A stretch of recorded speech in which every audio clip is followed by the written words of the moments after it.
ఈరోజు మనము రొయ్యల వేపుడు, చక్కగా రొయ్యలు అనేవి డ్రైగా వచ్చేటట్లుగా ఎలా చేసుకోవాలో చూద్దాము. దీనికి కావలసిన ముఖ్యమైన పదార్థాలు, నేను 1 కిలో రొయ్యలు తీసుకున్నాను. ఇవి మనం పొట్టు ఒలిపించుకుంటే ఒక 450 గ్రామ్స్, 1/2 kg అలా వస్తాయి అన్నమాట. 1/4 కిలో ఉల్లిపాయలు సన్నగా తరిగి ఉంచుకున్నాను. మీడియం సైజు ఒక 3 ఉల్లిపాయలు అన్నమాట. 4 పచ్చిమిర్చి సన్నగా తరిగి ఉంచుకున్నాను. తర్వాత కరివేపాకు, తిరగమాతలోకి మనకి దాల్చిన చెక్క అన్నమాట. మనకి సీ ఫుడ్కి ఖచ్చితంగా దాల్చిన చెక్క అనేది ఖచ్చితంగా తిరగమాతలో ఉండాలి. తర్వాత మనకి రుచికి కావలసినంతగా ఉప్పు, కారము, ఆ తర్వాత అల్లం వెల్లుల్లి పేస్ట్, గరం మసాలా పౌడర్, కొత్తిమీర. ముందుగా మనము ఏవైతే ఒలిపించుకుని ఉన్న రొయ్యలు ఉన్నాయో వీటిని కొంచెము ఉప్పు, పసుపు, నిమ్మరసము వేసుకుని శుభ్రంగా కడిగి ఉంచుకోవాలన్నమాట. ఒక 1/2 టేబుల్ స్పూన్ పసుపు వేసుకుంటున్నాను నేను. అలాగే ఒక ఫుల్ టేబుల్ స్పూను ఉప్పు వేసి, ఎందుకంటే సీ ఫుడ్లో మనకి స్మెల్ అనేది బాగా ఎక్కువగా వస్తుంది కాబట్టి ఇలా ఉప్పు, పసుపు, ఇంకా నిమ్మరసం కూడా 1 చెక్క నిమ్మరసం నేను పిండుకుంటున్నాను. ఇవి వేసుకుని, నిమ్మరసం వేసుకుంటే మనకి స్మెల్ అనేది పోతుందన్నమాట సీ ఫుడ్లో. ఇలా కలిపి ఒక 5-10 నిమిషాల పాటు ఇలా మనము పక్కకు ఉంచుకుని, ఆ తర్వాత 2-3 సార్లు మనము నీళ్ళతో శుభ్రంగా కడిగి నీరు అనేది ఏమీ లేకుండా వంపి ఉంచుకోవాలన్నమాట. ఇప్పుడు ఒక 5-10 నిమిషాల పాటు వీటిని ఇలా పక్కకి ఉంచుకుందాము. ఇప్పుడు క్లీన్ చేసి ఉంచుకున్న ఈ రొయ్యల్లో నీరు అనేది ఏమీ లేకుండా వంపి ఉంచుకున్నాను అన్నమాట. ఇప్పుడు దీంట్లో ఒక 2 pinches పసుపు వేసుకుని, ఆ తర్వాత ఒక 1/2 టేబుల్ స్పూన్ వరకు సాల్ట్, మనకి ఈ రొయ్యల వరకే సరిపడినంతగా సాల్ట్ అన్నమాట. ఒక 1/2 టేబుల్ స్పూన్ సరిపోతుంది సాల్ట్. ఆ తర్వాత ఒక 1/2 టేబుల్ స్పూన్ అల్లం వెల్లుల్లి పేస్ట్, ఒక 1/2 టేబుల్ స్పూన్ కారము. ఇవి వేసుకుని రొయ్యలకి అంతా కూడా సమానంగా పట్టేటట్లుగా ఇలా కలుపుకోవాలి. మనం టోటల్ ఒక 1/2 టేబుల్ స్పూన్ అల్లం వెల్లుల్లి పేస్ట్ అవసరం అవుతుంది అనుకుంటే, మనం వాడుకునే ఘాటుని బట్టి దాంట్లో సగం అనేది ఇలా రొయ్యలకి పట్టించుకోవాలన్నమాట. యాక్చువల్గా నేను ఇలా ఒక 1/2 kg రొయ్యలు కదా ఇవి, మనం పొట్టు ఒలిపించుకున్న తర్వాత ఒక 1/4 టేబుల్ స్పూన్ ఇక్కడ వేసుకున్నాను అల్లం వెల్లుల్లి పేస్ట్. ఇంకొక 1/2 టేబుల్ స్పూన్ మనకి ఫ్రై చేసుకునేటప్పుడు వేసుకుంటాను అన్నమాట. అలాగే కారం కోసం పచ్చిమిర్చి వాడుకుంటున్నాం మనం గ్రేవీలోకి. రొయ్యల్లోకి ఒక 1/2 టేబుల్ స్పూన్ కారం వేసుకున్నాను. ఈ రొయ్యల్లో ఇప్పుడు మనం పసుపు, ఉప్పు, కారము, అల్లం వెల్లుల్లి పేస్ట్ ఇప్పుడు కలుపుకున్న తర్వాత మనము స్టవ్ అనేది సిమ్లో ఉంచి నీరు బయటకు వస్తూ ఉంటుందన్నమాట రొయ్యల నుంచి. ఆ నీరంతా ఎగిరిపోయేంత వరకు వీటిని మధ్యలో 5 నిమిషాలకు ఒకసారి కదిలించుకుంటూ మనము చూసుకుంటూ ఉండాలి. ఒక 5 నిమిషాలు మగ్గిన తర్వాత మనకి ఇదిగోండి చూడండి, నీరు అనేది ఇలా బయటకు వచ్చింది. మనకి ఈ ముక్కల్ని కూడా ఇలా పైకి కిందకి మనము కదిలించుకుంటే అన్ని రొయ్యల్ని కూడా సమానంగా ఉడుకుతాయి అన్నమాట. ఒకసారి నీరు అనేది బయటకు వచ్చిన తర్వాత మనము ముక్క అడుగంటకుండా అప్పుడప్పుడు కదిలించుకుంటూ నీరంతా ఎగిరిపోయేంత వరకు మనము ఉడికించుకోవాలి రొయ్యల్ని.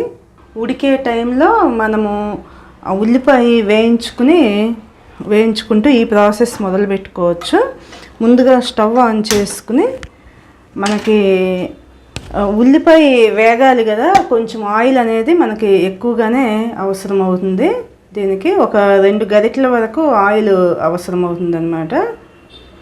ఆయిల్ వేడెక్కిన తర్వాత మనము దాల్చిన చెక్క వేసుకుందాం. ముందుగా దాల్చిన చెక్క వేసుకుంటే మనకి ఈ రొయ్యల స్మెల్ అనేది మనకి బాగా సప్రెస్ అవుతుందన్నమాట. కరివేపాకు వేసుకుందాం. స్టవ్ అనేది నేను మీడియం ఫ్లేమ్లోకి ఉంచుకున్నాను.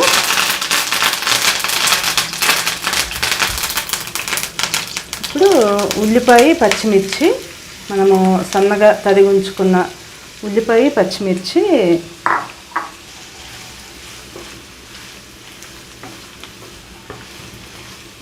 ఈ ఉల్లిపాయ పచ్చిమిర్చి హాఫ్ వేగిన తర్వాత మనము రొయ్యలు అనేది వేసుకోవాలన్నమాట. అప్పుడు మనకి ఉల్లిపాయతో పాటు రొయ్యలు కూడా మిగతా హాఫ్ టైము వేగి ఫ్లేవర్ అనేది మంచి టేస్ట్ వస్తుంది కూరకి. ముందుగా ఈ ఉల్లిపాయలు మనం హాఫ్ వేయించుకుందాం అన్నమాట.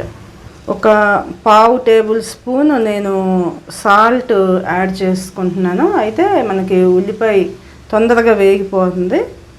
మనం ఎట్లాగూ తీసుకున్న సాల్ట్లో హాఫే మనము రొయ్యల్లో వేసుకున్నాము, మిగతాది గ్రేవీలోకి కదా ఉంచుకున్నాం. మనం ఒక పావు నుంచి హాఫ్ టేబుల్ స్పూన్ వరకు మీరు ఉల్లిపాయలో వేసుకోవచ్చు. ఇప్పుడు ఆనియన్ అనేది హాఫ్ వేగింది. స్టవ్ అనేది నేను మీడియం ఫ్లేమ్లో ఉంచుకున్నాను. ఆనియన్ హాఫ్ వేగిన తర్వాత మనము అల్లం వెల్లుల్లి పేస్ట్ టోటల్ 1 టేబుల్ స్పూన్ అవసరమైతే హాఫ్ మనం దాంట్లో రొయ్యలు ఉడికించుకునేటప్పుడు వేసుకున్నాం కదా, మిగతా హాఫ్ అనేది నేను ఇప్పుడు ఈ ఉల్లిపాయలు హాఫ్ వేగిన తర్వాత వేసుకుంటున్నాను.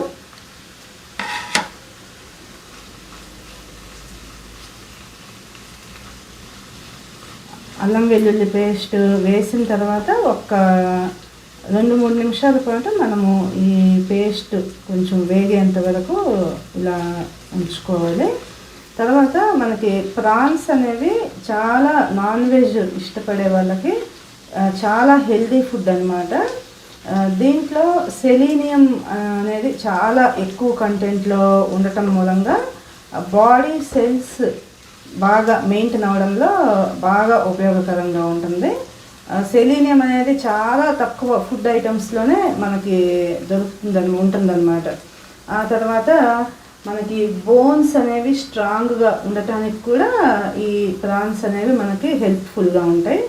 మనకి రొయ్యలు చూడండి, వాటర్ అనేది ఏమీ లేకుండా చక్కగా ఎగిరిపోయినాయి అన్నమాట. రొయ్య కూడా దాదాపుగా రొయ్యలో ఉన్న వాటర్ అంతా మనకి బయటకు వచ్చేసేసి దానికదే ఎగిరిపోయింది. ఇప్పుడు మనము ఉల్లిపాయ కూడా హాఫ్ మనకి ఫ్రై అయింది. ఈ స్టేజ్లో మనము ఈ రొయ్యల్ని ఉల్లిపాయలతో కలిపి ఉల్లిపాయలు రెడ్డిష్గా వచ్చేంత వరకు వేయించుకుంటే మనకి కూర అనేది చాలా డ్రైగా టేస్టీగా బాగా వస్తుంది. మనకి ఆనియన్లో గ్రేవీ కానీ ఇటు ప్రాన్స్ కానీ మనకి టేస్టీగా వస్తాయి అన్నమాట ఇలా ఉల్లిపాయలో కలిపి వేగితే.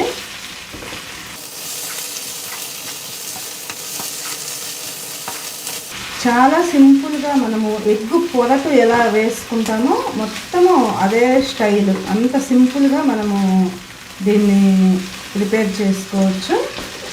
కొంచెం మసాలాలు మాత్రం మనకి తక్కువగానే అవసరం అవుతాయి మిగతా నాన్ వెజ్ కర్రీస్తో కంపేర్ చేస్తే. ఒక దాల్చిన చెక్క మాత్రం మనము అయితే మసాలా పౌడర్ ప్రిపేర్ చేసుకునేటప్పుడు కూడా దాల్చిన చెక్క అనేది ఖచ్చితంగా మనకి ఒక 4 లవంగాలు, కాస్త ఒక 2 అంగుళాల పొడవున్న దాల్చిన చెక్క, 1 స్పూను ధనియాలు, ఇవి తర్వాత 1 యాలక్కాయ అలా ఉంటే సరిపోతుంది మనకి. నేను ఇప్పుడు ఒక నిమిషం పాటు ఇలా ప్రాన్స్ ఉల్లిపాయ అన్నీ కలుపుకున్న తర్వాత గరం మసాలా పౌడర్ కూడా నేను వేసేసుకుంటున్నాను. గరం మసాలా పౌడర్ కూడా నేను ఇంట్లో ప్రిపేర్ చేసుకున్న గరం మసాలా పౌడర్ ఇది.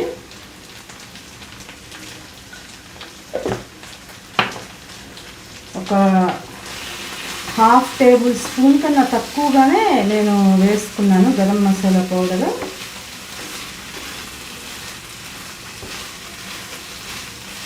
ఇప్పుడు మనము సిమ్లో ఉంచుకుని మూత దీన్ని కవర్ చేసి మధ్య మధ్యలో తిప్పుకుంటూ వేయించుకోవచ్చు అన్నమాట. ఇప్పుడు మనకి ఆనియన్ అనేది రెడ్డిష్లోకి టర్న్ అవుతూ ఉంది.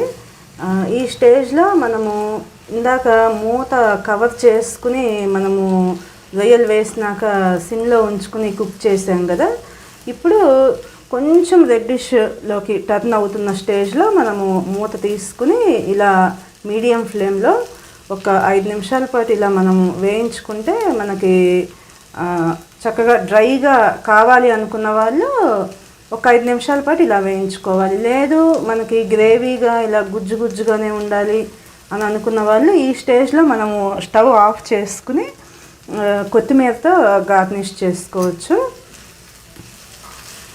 డ్రైనెస్ కావాలి అనుకుంటే మాత్రమే, పొడి పొడిగా రావాలి అనుకుంటే మాత్రమే మనము ఇలా మీడియం ఫ్లేమ్లో ఒక 5 నిమిషాల పాటు ఇలా మనము వేయించుకోవాలి. ఇప్పుడు నేను కొత్తిమీర వేసుకుంటున్నాను.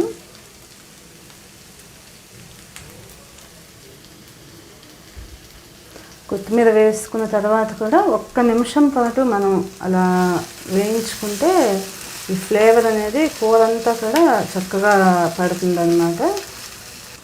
ఇప్పుడు నేను స్టవ్ ఆఫ్ చేసుకుంటున్నాను.